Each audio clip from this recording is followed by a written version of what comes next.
వాతావరణ శాఖ ముందే హెచ్చరించినప్పటికీ ప్రభుత్వం కనీసం అప్రమత్తం కాలేదని జగన్ ఆరోపించారు.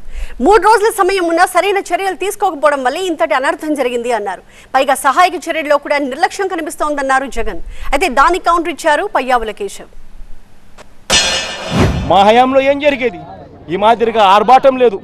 చంద్రబాబు నాయుడు మాదిరిగా ఈ మాదిరిగా ఇళ్లలోకి నీళ్లు దూరాయి కాబట్టి, ఇళ్లలో నీళ్ళు వచ్చాయి కాబట్టి పబ్లిసిటీ అని చెప్తూ కలెక్టర్ కార్యాలయంలో నేను మాట్లాడుకుంటున్నాను. రాత్రి 2 గంటలకు ప్రెస్ మీటు, రాత్రి 3 గంటలకు ప్రెస్ మీట్, ఎందుకంటే నిద్ర రాదు కాబట్టి ప్రెస్ మీటు అని చెప్పి ఇట్లాంటివి ఉండేటివి కాదు.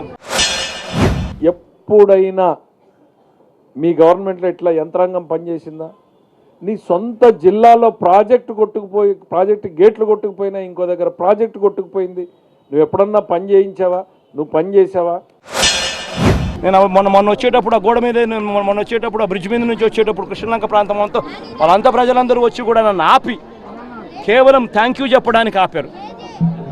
ఆ ఒక్క గోడ, ఈ కృష్ణలంకకి ఇరువైపున ఉన్న ఈ గోడ, ఒక్క గోడ దాదాపుగా 500 కోట్ల రూపాయలు ఖర్చు చేసి మన ప్రభుత్వంలో మనం కట్టినందువలన ఈరోజు దాదాపుగా అక్కడ ఉన్న దాదాపుగా మరో 3 లక్షల మంది ఈరోజు దాదాపుగా అందరూ కూడా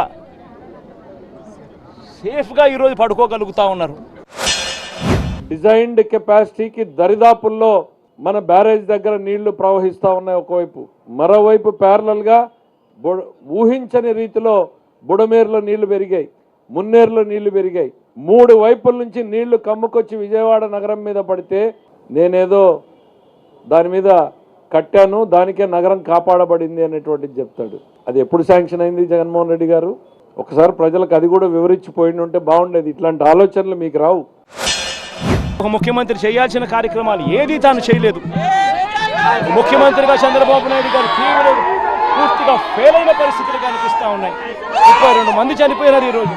ఈ 32 మంది చావులకు చంద్రబాబు నాయుడు గారు సమాధానం చెప్పాలి. మా మంత్రి గారు ఈ నిమిషానికి కూడా కాలం మీద ఉన్నారు.